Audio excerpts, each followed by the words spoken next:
Well, last weekend I had the bright idea of asking for questions that I would answer on my next vlog out. Sounded like a really good idea. But then I realised I record my vlogs a couple of weeks in advance, so it will be a couple of weeks' time before I gave the answers, and I don't feel happy doing that. I felt it was better to give the answers the following week. So it's the bank holiday weekend. It's nice and grey and overcast. I'm heading out this afternoon in the hope that I can get some images somewhere. So I thought I'd tag this on to today's vlog. So, Andy Beattie asked me, why get into landscape rather than wildlife photography, given my love of fast things as evidenced by the motocross? I do actually enjoy wildlife, but I haven't got the patience for birding. I can sit in a hide for a couple of minutes and then I get bored and want to go off somewhere. Going on safari is a different kettle of fish. That's the kind of wildlife I really enjoy. The big cats, the elephants, the rhinos. But you can't do that every weekend. And the biggest attraction for landscape is travel. I absolutely love travelling. I'm never happier than when I'm in the car going somewhere, getting all excited, new places, etc. So I'm hoping, possibly tail end of this year, maybe into next year, that I am going to do a wildlife trip. It's not a safari. It'll be a one-day trip in the UK where I might be able to get some rather nice wildlife images.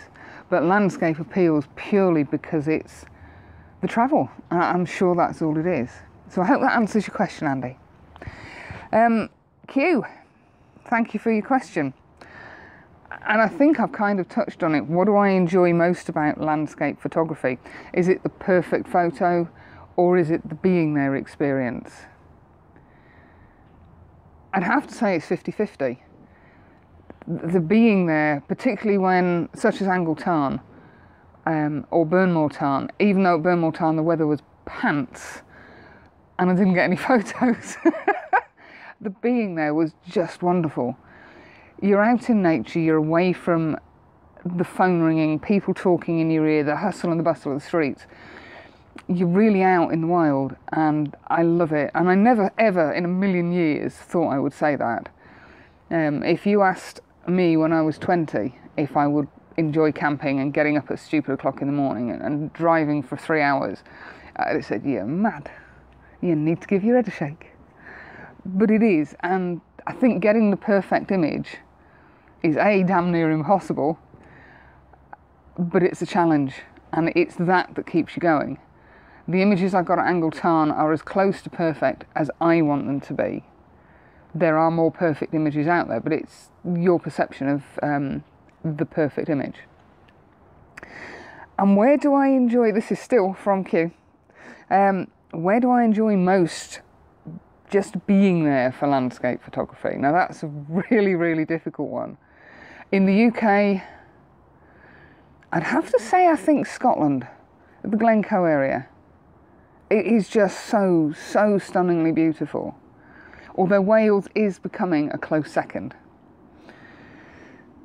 And that might change depending on where I go next and the type of images I get next. I love being at the coast. I can't think of a coastal location. Steatley Pier was lovely, but in terms of overall experience, I think it's got to be Glencoe, very closely followed by Wales. Scotty, oh, $1 million question. Do I see myself making it to full-time photographer? In all honesty, no, but I'd never rule anything out. I'm not convinced I'd enjoy it as much. I watch the likes of Heaton and Baxter, and they do it professionally, they do it full-time.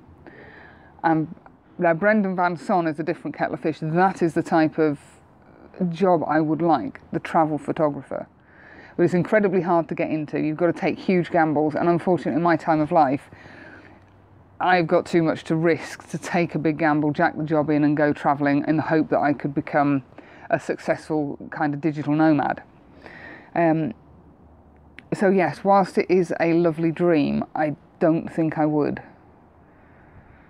Maybe. I can't answer that any more truthfully. And Jim Cook. Hi Jim.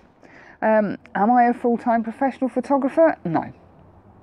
No, I'm a slightly insane service advisor for a motor dealer who likes to travel, is absolutely consumed by photography. So no, I'm not a full-time photographer. There are a huge amount of far, far better photographers out there than me that aren't professional. I get a huge enjoyment out of doing what I do. I'm not convinced that being a professional would enhance that experience. It would put an awful lot more pressure on you to produce the correct image at the correct time within a time scale, and I think that might possibly detract. So there you go. So thanks for the questions, guys. You've actually given me lots to think about on there. Oh, happy Sunday morning, or happy bank holiday Sunday morning, by the way.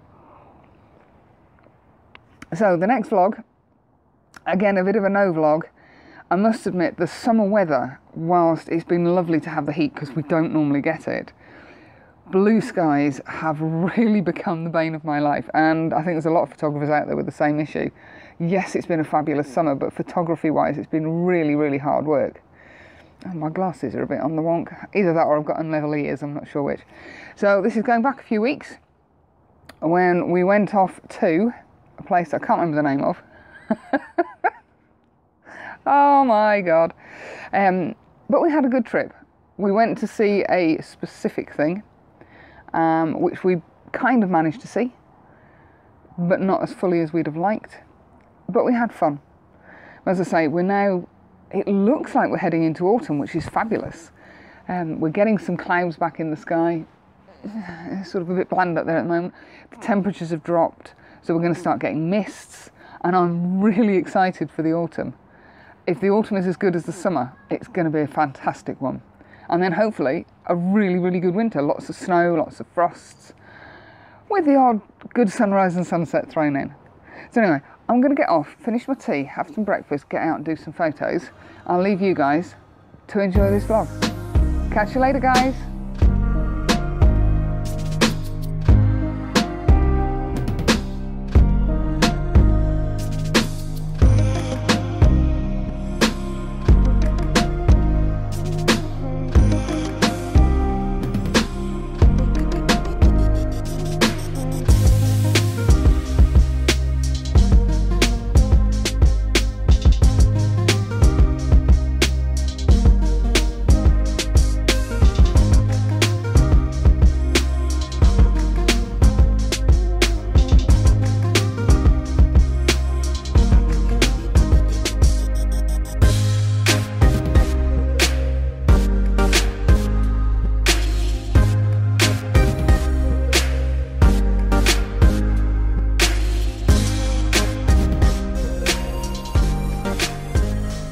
Good morning.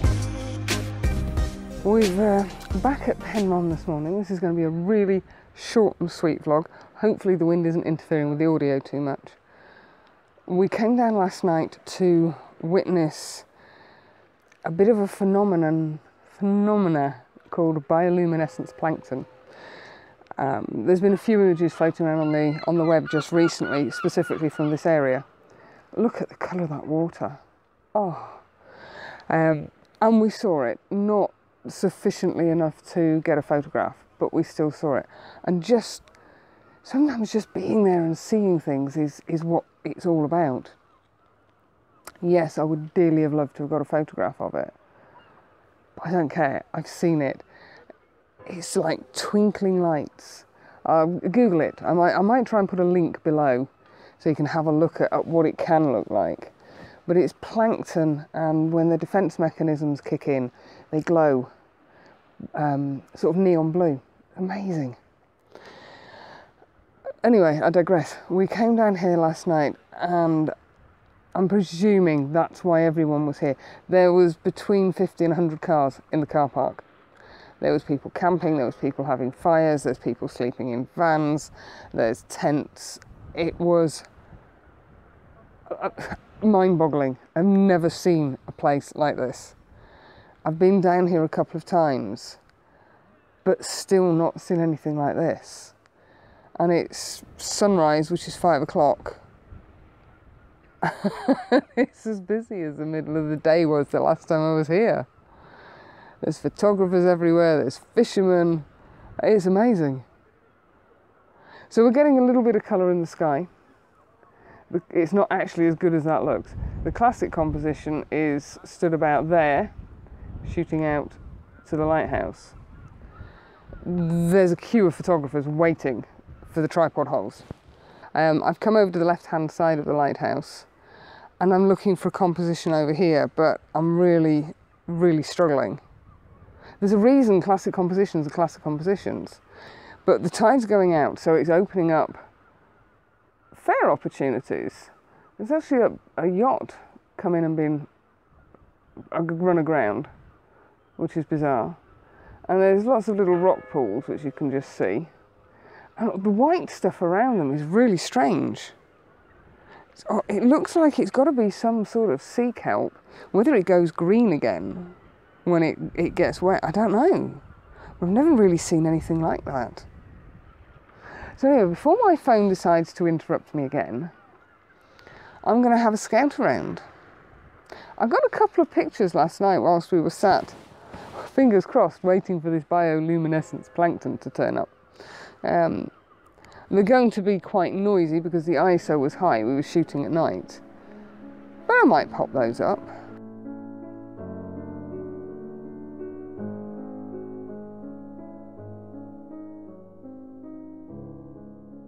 And other than that, that's it. While I'm shooting here during the day, we are at my usual, I'm at f13, I'm at about a second at the moment. I've got two ND grads, a 0.3 hard and a 0.6 hard and a 0.6 soft. Just try and hold the sky back a little bit. It's not going to be anything spectacular. Whoa, let's turn you around there. They're just going to be record shots. But Penmon is a place we want to come back to again. We've been here once in dire weather. The fishermen are being very noisy. The weather today is lovely. It's going to be warm. As I say, we've got a bit of colour. But there's all sorts of opportunities. Stormy weather would be really good. So anyway, short and sweet today. I've hopefully got a little bit of drone footage to show you from a location we went to yesterday for a scout round, which is White Beach and the bay next to it. So we'll see how that turned out. I'm still getting to grips with the drone.